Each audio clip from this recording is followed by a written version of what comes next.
Worthy গালে হাত দিয়ে তাকিয়ে রইল অর্ণবের দিকে।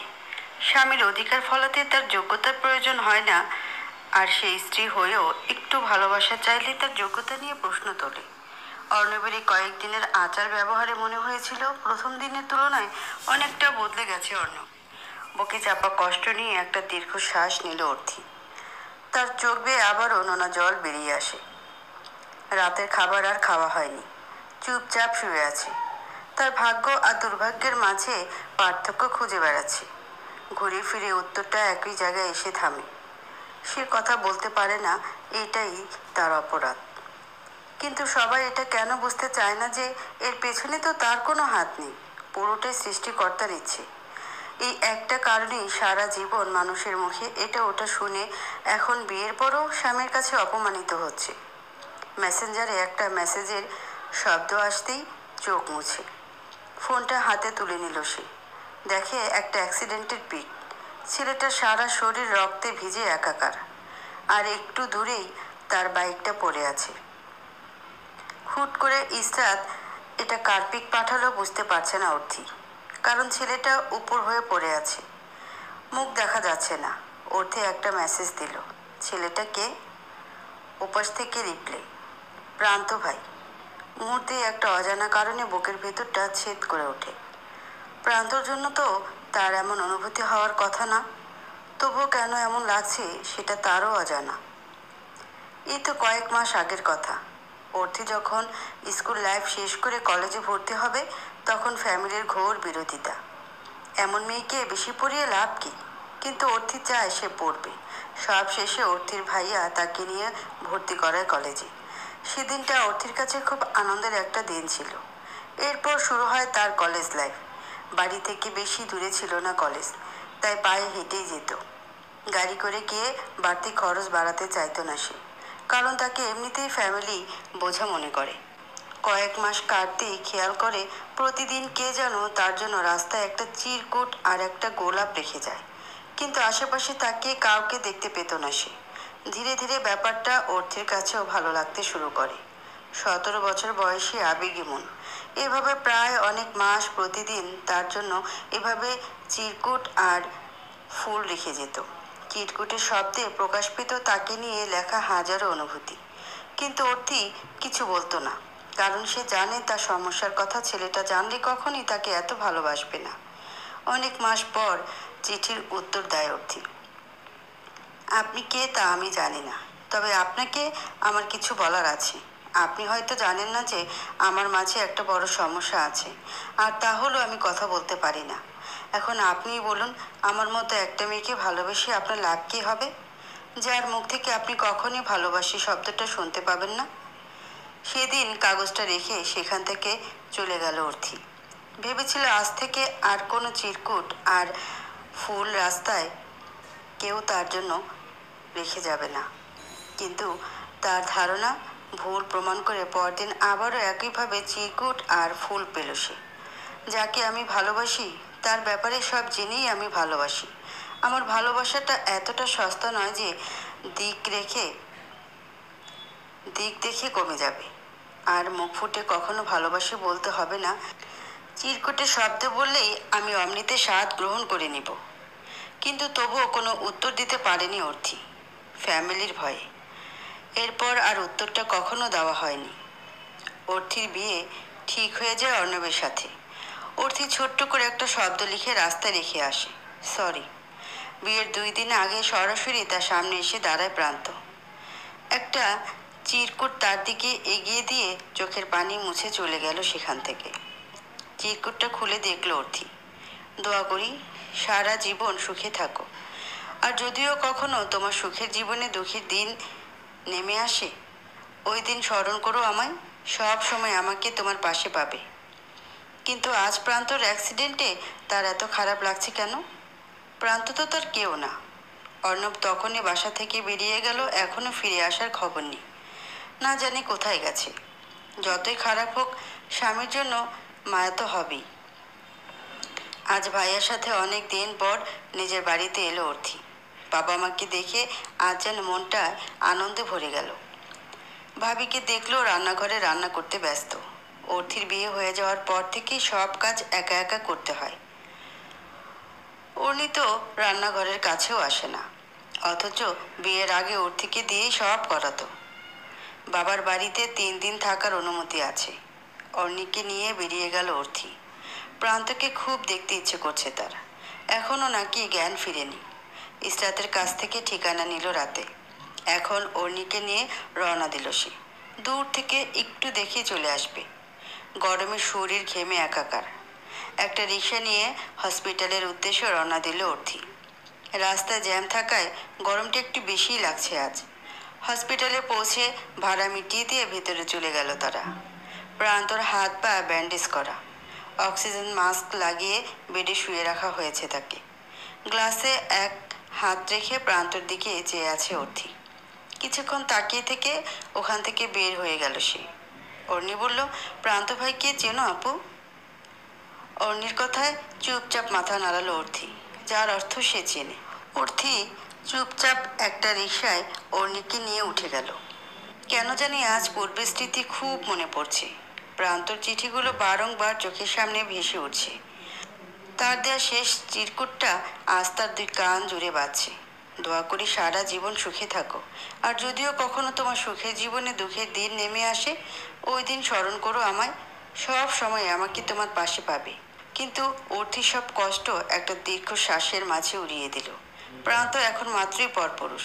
তাকে নিয়ে ভাবলেও এখন পাপ হবে। বাড়িতে এসে শাওয়ার নিয়ে বের হলো সে। মাথার উপরে ফ্যানটা ছেড়ে লম্বা হয়ে শুয়ে আছে সে। মা এসে খাওয়ার জন্য ডাকলো। তবে অর্থির বিয়ের আগে মায়ের কণ্ঠস্বর আর এখন কণ্ঠস্বরে বেশ পার্থক্য বোঝা যায়। এখন আর আগের মতো ঝাঁঝালো কণ্ঠে কথা বলে না তার সাথে। ফোনে মেসেজের শব্দে ফোনটা হাতে তুলে নেয় অর্থি। অর্ণবের মেসেজ দেখতে লাফ দিয়ে উঠে বসে। অর্ণব তাকে নিজে মেসেজ করেছে। সিন করে মেসেজটা পড়ল সে। নিজেকে সবসময় ভালো প্রমাণ করতে চাইলেও আমি আগে থেকে জানতাম তোমার ক্যারেক্টারে প্রবলেম আছে। না হলে বিয়ের পরেও বাবার বাড়ির নাম করে প্রাক্তন প্রেমিকের সাথে দেখা করতে যেতে না। অর্থি নিরাশ হলো মেসেজ পড়ে। অর্ণবের চিন্তাধারা কতই উন্নত। এতটুকু বলেই একটা নিঃশ্বাস নিল অর্ণব। আর তার সামনে বসে আছে ইন্সপেক্টর সাইদ। সে কুচকানো কপালে হাত রাখলো। চোখে মুখে ভাবান্তর স্পষ্ট। হয়তো অর্থের জন্য মায়া হচ্ছে তার। মেয়েটা কত অবহেলা সহ্য করেছে। পায়নি বাবার বাড়ির ভালোবাসা, আর পায়নি স্বামীর কাছে একটু সুখ। অর্ণব একটু হেসে বলল, অর্থের কষ্ট এতটুকুতে সীমাবদ্ধ ছিল না। এরপর যে কষ্ট পেয়েছে তার কাছে এগুলো কিছুই না। সাইদ একটু অবাক হয়ে বলল, এত কষ্ট দিয়েছেন কেন মেয়েটাকে? তাকে তো সৃষ্টিকর্তাই সৃষ্টি করেছে এমন করে। তার তো কোনো দোষ ছিল না। অর্ণব একটা দীর্ঘ শ্বাস নিল। তারপর বলল, আমি অনুতপ্ত। নিজেকে কখনই ক্ষমা করতে পারবো না আমি। আমার মতো পাপীর শাস্তি হওয়া উচিত। 4টা প্রাণ আমার জন্য চলে গেল। আমার উপযুক্ত শাস্তি না হলে আমি নিজেকে কখনই ক্ষমা করতে পারবো না। সাইদ একটু আগ্রহ নিয়ে বলল, এরপর কি হয়েছিল? অর্ণব একটু হেসে বলল, বলছি, সব বলছি এক এক করে। সেদিন সারা রাত ঘুমাতে পারেনি অর্থি। কারণ হাসপাতাল থেকে প্রান্তকে দেখে আসার পর সেদিন সন্ধ্যায় নাকি প্রান্ত খুব করে অর্থিকে দেখতে চেয়েছিল। কিন্তু অর্থি আর যায়নি। সেদিন রাত 9টার সময় মারা গেল প্রান্ত। প্রান্ত তাকে কত ভালোবাসত, অথচ সে প্রান্ত শেষ ইচ্ছেটা পূরণ করেনি। এই 2 দিন পর অর্থিকে নিয়ে যায় তার শ্বশুর বাড়ি। এই বাড়িতে বন্দি থেকে অর্থি কিছু না জানতে পারলেও বাবার বাড়িতে গিয়ে অর্থি অর্ণবের সম্পর্কে খোঁজ নিয়ে অনেক কিছুই জানতে পেরেছিল। বাইরে একটা মেয়ের সাথে রিলেশন আছে অর্ণবের। আছে তার সাথে অবৈধ মেলামেশা।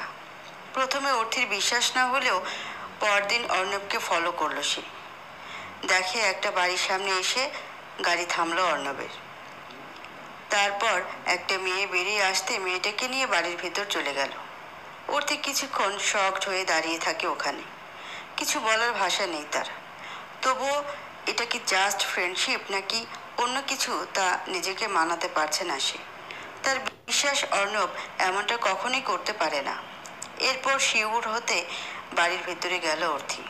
ভেতরে গিয়ে যা দেখলো তাতে আর কিছুই অবিশ্বাস করতে পারছিল না সে। ইচ্ছে করছিল ওই মেয়েটার থেকে অর্ণবকে ছাড়িয়ে বলে উঠতে, এমনটা করবেন না প্লিজ, আমার খুব কষ্ট হচ্ছে। কিন্তু অর্থি চুপচাপ বাসা থেকে বেরিয়ে গেল। রাস্তায় আসতে দু চোখ গড়িয়ে পানি পড়তে থাকে তার। এতক্ষণ খুব কষ্টে আটকে রেখেছিল। অর্থির কষ্ট হচ্ছে খুব আজ। রাতের খাবার শেষ করে রুমে গেল অর্থি। দেখলো অর্ণব বেলকনিতে দাঁড়িয়ে। হুট করে অর্ণবের কাছে গিয়ে পেছন থেকে জড়িয়ে ধরে কান্না করে দিল অর্থি। অর্ণবকে অনেক কিছু বলতে ইচ্ছে করছে তার, কিন্তু আল্লাহ যে তাকে সেই শক্তিটুকু দেয়নি। এরপর অর্ণবকে ছেড়ে রুমে আসে অর্থি। আবার অর্ণবের কাছে গিয়ে কি যেন লিখে কাগজটা অর্ণবের দিকে বাড়িয়ে দিল। আপনি যা করেন না কেন আমার কোনো অভিযোগ নেই। যদি আপনি সব ছেড়ে দেন তাহলে আমি সব মেনে নেব। প্লিজ এমন করবেন না, আপনাকে আমার অন্য মেয়ের সাথে সহ্য হয় না। কাগজটা হাতে নিয়ে মুচড়ে অর্থের মুখের দিকে ছুঁড়ে মারে অর্ণব। আর বলে ওঠে, তোমাকে আমি প্রথম রাতেই বলেছি আমার স্ত্রী হওয়ার যোগ্যতা তোমার নেই। এখন আমি চাইলেই যে কোনো সময় তোমার ডিভোর্স দিতে পারি। সো চুপচাপ সব মেনে নাও, আর যেভাবে আছো ওভাবেই থাকো। বেশি এগোতে চেষ্টা করো না, রক্ষিতার মতোই থাকো। বলে রুমে চলে গেল অর্ণব। অর্ণবের শেষ কথাটা খুব গায়ে লাগলো অর্থির। আমি তো মাত্রই তার রক্ষিতা। যখন ইচ্ছে ব্যবহার করবে, আর যখন ইচ্ছে তখন ছুঁড়ে ফেলে দিবে। আজ অর্ণবের অফিসের বস আসবে এই বাড়িতে। ওই দিন অর্ণব যখন ওর থেকে পার্টিতে নিয়ে গেল, ওখানে ওর থেকে দেখেছিল তার বস। এরপর অর্ণবের মুখে শুনল অর্থির রান্নার হাত খুবই ভালো। সেখান থেকেই তার বস আগ্রহ জানালো অর্থির রান্নার টেস্ট করতে। তাই এই ডিনারের আয়োজন। সেই সন্ধ্যা থেকে রান্না করছে অর্থি। বারবার কাপড় দিয়ে কপালের ঘাম মুছে আবার রান্নায় মন দিল। তার শাশুড়ি বারবার এসে দেখে যাচ্ছে রান্না কতটুকু হলো। অর্ণব তো সেই সন্ধ্যা থেকে অস্থির, তার বস নিজে থেকেই তার বাড়িতে আসছে। বাইরে গাড়ির হর্ন কানে আসতে অর্ণব দরজা খুলে বাইরে যায়। দেখলো তার বস চলে এসেছে। সে তাকে গিয়ে এগিয়ে এনে বাড়ির সবার সাথে পরিচিত করে দেয়। অর্থি তখন ক্লান্তি নিয়ে ওয়াশরুমে চলে গেল ফ্রেশ হতে। শাশুড়ির ডাকে তাড়াতাড়ি ফ্রেশ হয়ে ওয়াশরুম থেকে বের হয় সে। একটা নীল রঙের শাড়ি পরে নিল। তারপর তাড়াহুড়ো করে কিচেনে চলে যায়। একে একে খাবার এনে টেবিলে সাজিয়ে দিতে শুরু করলো সে। যদিও সে পরপুরুষের সামনে যায় না, তবু অর্ণবের কথায় সব করছে সে। অর্ণবের বস ফরহাদ চৌধুরী সেই দিন পার্টিতে ওর থেকে প্রথম দেখেছিল, কিন্তু সেদিন বোরকা হিজাব পরে পুরোপুরি দেখেনি তাকে। আজ এখানে ওর থেকে দেখে এক দৃষ্টিতে তাকিয়ে রইল। তার দৃষ্টিতে বোঝাই যাচ্ছে শাড়ি পরিহিত এই চমৎকার নারীর রূপে মুগ্ধ সে। চোখই ফেরাচ্ছে না। তার এমন অদ্ভুত দৃষ্টি চোখে পড়ল অর্থির। ধীরে ধীরে তারও অস্বস্তি লাগতে শুরু করলো। তবুও কিছু বলতে পারছে না সে। চুপচাপ সেখান থেকে চলে গেল। খাবার শেষেও প্রায় 1 ঘন্টা এ বাড়িতে বসেছিল ফরহাদ চৌধুরী। ওর সাথে কথা বলছে, কিন্তু তার লক্ষ্য ওর থেকে দেখা। তার চোখে যেন এত সুন্দরী রমণী আর ধরা পড়েনি। অর্ণবকে বলল সে সারা বাড়ি ঘুরে দেখতে চায়। অর্ণবও খুশি মনে এক এক করে সারা বাড়ি দেখাচ্ছে তাকে। অর্ণবের রুমে ঢুকে অর্থির দিকে এক দৃষ্টিতে তাকিয়ে থাকে সে। অর্থি বসা থেকে উঠে চুপচাপ এক পাশে দাঁড়িয়ে রইল। ফরহাদ চৌধুরীর চোখ যেন অর্থির সারা শরীর জুড়ে বিচরণ করছে। অর্থি না পারছে কিছু বলতে, আর না পারছে সইতে। যাওয়ার সময় ফরহাদ চৌধুরী অর্ণবকে ডেকে বাইরে নিয়ে যায়। একটা ডিল করবে? তার জন্য খুব গুরুত্বপূর্ণ একটা ডিল। আপনার স্ত্রীকে আমার ভালো লেগেছে অর্ণব সাহেব। অর্ণব হুটহাট এমন কথা শুনে মাথা তুলে তাকালো। ফরহাদ চৌধুরী আবার বলল, 1 রাতের জন্য আমার বিছানায় পাঠাতে হবে তাকে। বিনিময়ে আপনি যা চাইবেন তাই পাবেন। অর্ণব এখনও তার দিকে তাকিয়ে আছে। এমন একটা কথা শুনতে হবে তা হয়তো কল্পনাও করতে পারেনি সে। নীরবতা ভেঙে অর্ণব বলল, সরি স্যার, আমি আমার স্ত্রীর সাথে এমনটা করতে পারবো না। অর্ণব সাহেব, আপনি কি ভুলে গেছেন যে কি ছিলেন আপনি? 0 থেকে হিরো হয়েছেন আপনি, আর সেটাও আমি দয়া করেছিলাম বলে। এখন আপনি আমার প্রস্তাবে রাজি না হলে আপনাকে চাকরিটা ছেড়ে দিতে হবে, আর অফিস থেকে দেওয়া বাড়ি ও গাড়ি দুটোই ছেড়ে দিতে হবে। প্লিজ স্যার, এমনটা করবেন না। তাহলে আমি যা বলেছি তাই আপনাকে চুপচাপ করতে হবে। আপনার বেতন আগের তুলনায় দ্বিগুণ করে দেওয়া হবে। এখন আপনি ডিসিশন নিন, কোন অপশনটা বেছে নেবেন আপনি। কালকে অফিসে মতামত জানাবেন। ভাবার জন্য আজ সারা রাত সময় আছে আপনার কাছে। অর্ণব নিশ্চুপ হয়ে দাঁড়িয়ে আছে। হয়তো ভাবছে এমন চান্স দুইবার আসবে না, আর ওর থেকে তো সে এমনিতেই ডিভোর্স দিয়ে দিবে। তাহলে নিজের সফলতার মাঝে টোক হিসেবে ব্যবহার করতে প্রবলেম কি? অর্ণব অর্থির কাছে গিয়ে বলল, সরি অর্থি, ওই দিনের কাজের জন্য আমি লজ্জিত। আমার এমনটা করা মোটেও উচিত হয়নি। বাইরে ঝুম বৃষ্টি হচ্ছিল তখন। অর্থি চুপচাপ দাঁড়িয়ে আছে বেলকনিতে, হাত বাড়িয়ে বৃষ্টিকে ছুঁয়ে দিচ্ছে সে। অর্ণব আবারও বলল, বৃষ্টি তোমার খুব পছন্দ অর্থি? অর্থি মাথা নাড়িয়ে হ্যাঁ সূচক সম্মতি জানালো। অর্থি কিছু না বলে রুমে চলে গেল। হাত মুছিয়ে একটা কাগজে কি যেন লিখল, আর তা অর্ণবের দিকে এগিয়ে দিল। আমার না ছোট ছোট অনেক স্বপ্ন আছে, আর তার মাঝে একটা হলো প্রিয় মানুষটার সাথে বৃষ্টিতে ভেজা। ভিজবেন আমাকে নিয়ে? অর্ণব চুপচাপ অর্থিকে কোলে তুলে নিয়ে ছাদে চলে গেল। আর যত ইচ্ছে ভিজবে সে। ছাদে পা রাখতে দু হাত মিলে দিয়ে বৃষ্টির তালে তালে নাচছে অর্থি, আর অর্ণব এক পাশে দাঁড়িয়ে তাকিয়ে আছে তার দিকে। এতটুকু বলতেই ইন্সপেক্টর সাঈদ তাকে থামিয়ে একটা প্রশ্ন করল, মেয়েটা এতই বোকা ছিল? মানে তার সাথে এত কিছু হলেও সে সব চুপচাপ মেনে নিত? অর্ণব একটু হেসে বলল, ছোটবেলা থেকেই অবহেলা পেতে পেতে হয়তো সব সিচুয়েশন স্বাভাবিকভাবে নিতে শিখে গেছে সে। খুব বোকা ছিল মেয়েটা, অল্পতেই সবাইকে বিশ্বাস করে ফেলতো। সাঈদ ভ্রু কুঁচকে বলল, আর আপনি তার সুযোগ নিয়েছিলেন? হুম। আচ্ছা, তখন আপনার কাছে এসব ঠিক মনে হলেও এখন বেঠিক মনে হচ্ছে কেন? মানে কেন আপনার মাঝে অনুশোচনা জেগে উঠেছে? এবার অর্ণবের দু চোখ ভিজে উঠল। ওর কথা এখন খুব মনে পড়ছে আমার। ইচ্ছে করছে আবার আমার কাছে ফিরিয়ে নিয়ে আসি। একবার নয় হাজার বার সরি বলি তাকে, কিন্তু সেই সুযোগ তো আর নেই। আমি আমার বাচ্চার মুখে বাবা ডাক শুনতে পাইনি। ওই দিনের পর থেকে দু কান জুড়ে শুধু ছোট বাচ্চাদের কান্নার আওয়াজ ভেসে আসে। মনে হচ্ছে এই বুঝি আমার সন্তানটা কাছে। আমি আমার বাবাকেও হারিয়ে ফেললাম ওই ঘটনার জন্য। মা তো বলেই দিয়েছে আমার মতো কুলাঙ্গারের চেহারা দেখলে সেও আত্মহত্যা করবে। এসবের থেকে মুক্তি চাই আমি। আমার মৃত্যুদণ্ড হোক, এটাই আমি চাই। আমার মতো মানুষের অবশ্যই শাস্তি হওয়া দরকার। আজ অর্থের মন জুড়ে আনন্দের জোয়ার এসে সব এলোমেলো করে দিয়েছে। অর্ণব আজ নিজে তাকে কত সময় দিচ্ছে। আগের মতো বিরক্তি দেখাচ্ছে না। দেখে মনেই হচ্ছে না অর্ণবের মাঝে এমন একটা খারাপ মানুষ লুকিয়ে আছে। ছাদ থেকে কোলে করে নিয়ে আসে অর্থিকে। লজ্জায় দুই হাতে অর্ণবের গলা জড়িয়ে চোখ বন্ধ করে আছে অর্থি। দুপুরের দিকে থেমে গেল বৃষ্টি। আকাশ এখনো পরিষ্কার হয়নি। আজ অর্থিকে রান্না করতে হয়নি, অর্ণব যেতে দেয়নি। এমনকি দুপুরে অর্থিকে হাতে তুলে খাইয়েও দিল অর্ণব। অর্থি ভাবছে এই বুঝি সব ঠিক হয়ে গেল। এই বুঝি অর্ণব তাকে বুঝতে পেরেছে। এই বুঝি তাকে ভালোবাসতে শুরু করেছে। ভাবতেই তার মন আকাশের পাখিগুলো ডানা মেলে উঠতে লাগলো। কাগজে কিছু একটা লিখে অর্ণবের দিকে এগিয়ে দিল অর্থি। আপনাকে একটা সুখবর দেওয়ার আছে। অর্ণব তার দিকে তাকিয়ে বলল, কি? অর্থি আবারও লিখে বলল, পরে বলবো, এটা সারপ্রাইজ। বিকেলে আকাশ প্রায় পরিষ্কার। বেলকনিতে বসে আছে অর্থি। তখনই ফোনে একটা মেসেজ আসলো, কেমন আছিস বোন? অর্থি রিপ্লাই দিল, আলহামদুলিল্লাহ ভাইয়া, তুমি? অনির তো বিয়ে ঠিক হয়েছে শুনেছিস? কি বলো? ও তো এখনো ছোট। পাত্র ভালো, তাই হাতছাড়া করতে চায়নি। আচ্ছা, কি করে পাত্র? নিজেদের অনেক বড় বিজনেস আছে। আচ্ছা, উনি কি রাজি? প্রথমে রাজি হয়নি, এরপর ছবি দেখে রাজি হয়ে গেল। আচ্ছা, বিয়ে কবে? আগামী মাসের 15 তারিখ। মানে আর 20 দিন আছে। অনির বিয়ে তো ঠিকই হয়ে গেল। এরপর তো বাড়িটা পুরো খালি হয়ে যাবে, তাই না? রে, তোকে অনেক মিস করছি, কিন্তু আমি তো তোমাদের কাছে বোঝা ছিলাম। কে বললো? তা না হলে কি?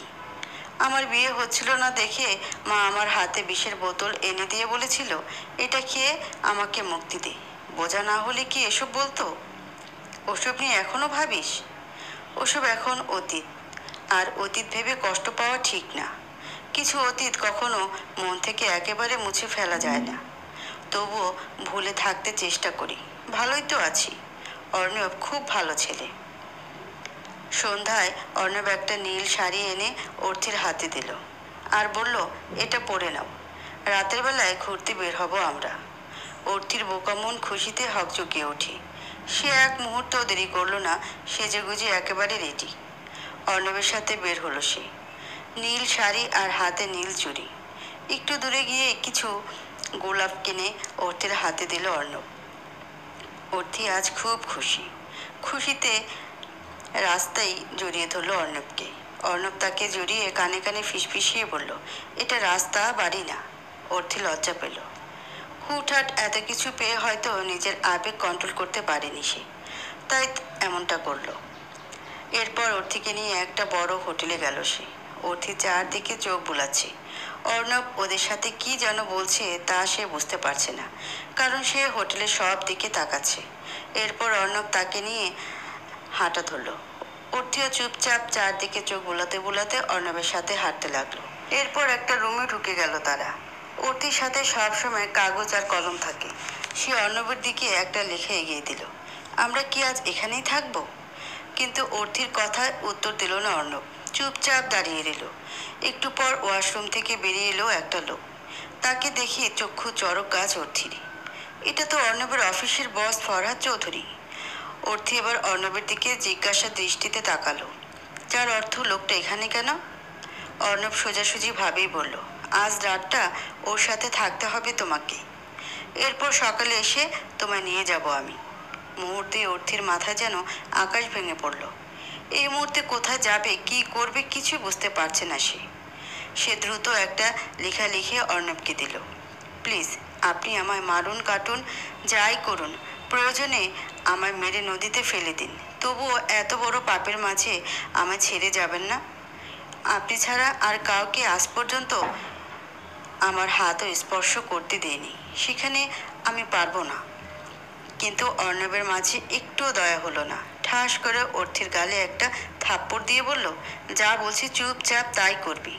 অর্থি দ্রুত আরেকটা লেখা লিখে, প্লিজ আল্লাহ সইবে না এত বড় জুলুম।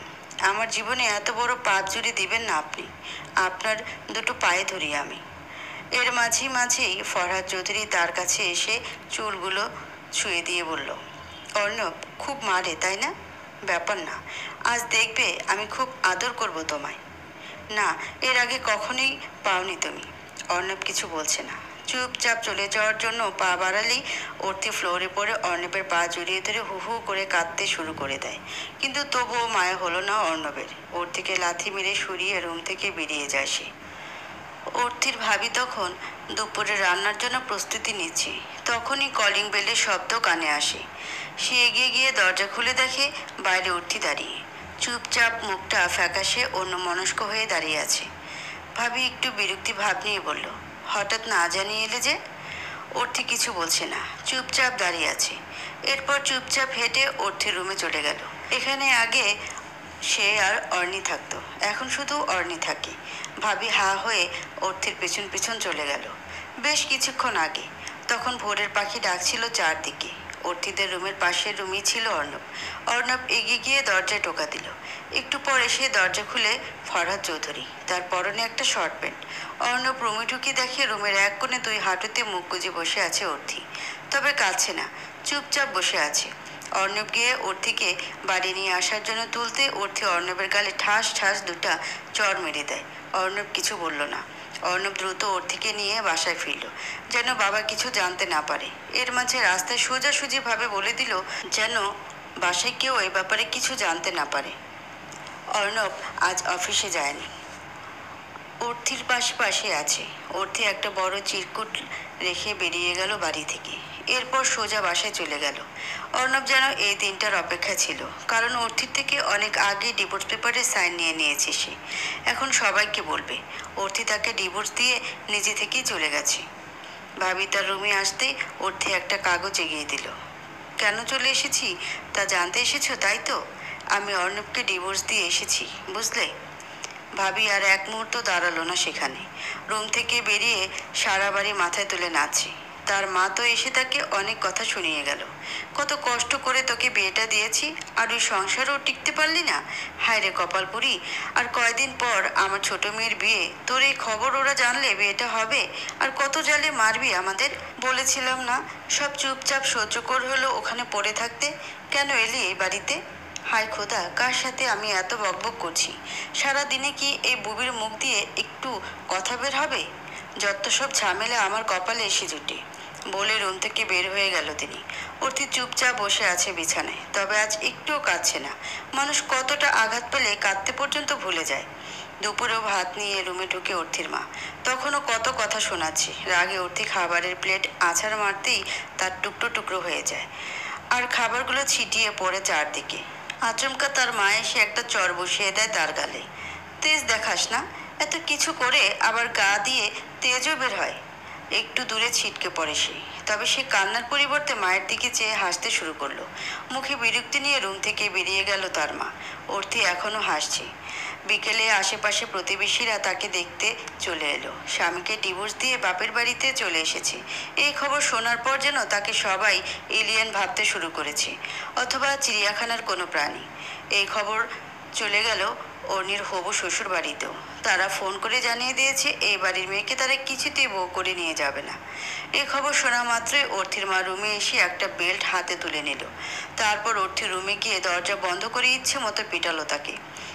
অর্থির সাদা চামড়া ফেটে রক্ত বের হতে লাগলো। বাড়ির কেউ তাকে বাঁচাতে এগিয়ে আসছে না, শুধু ভাইয়া বারবার দরজা লাথি দিচ্ছে, হয়তো দরজা ভেঙে অর্থিকে বাঁচাবে এই আশায়।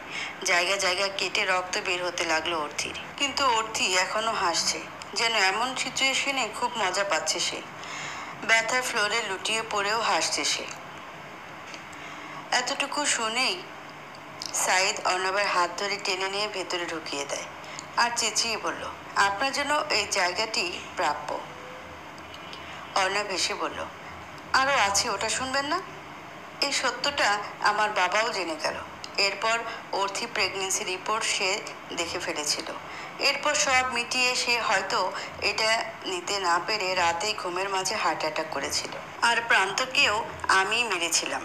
অর্থির প্রতি তার ভালোবাসা জানতে পেরে কেন জানি তার বাইকটা একটা ট্রাকের ধাক্কায় উড়িয়ে দিয়েছিলাম। সব মিলিয়ে বাবা, প্রান্ত, আমার অনাগত সন্তান, আমার স্ত্রী, 4 জনকে খুন করেছি আমি। কিছু না বলে চেয়ারে বসে বড় বড় শ্বাস নিতে লাগলো সাইদ। তখন গভীর রাত, অর্থির কাছে কেউ নেই। ভাইয়াকেও মা বলে দিয়েছে অর্থির কাছে আসলে তার মরা মুখ দেখবে। এ মেয়ে এভাবেই মরুক।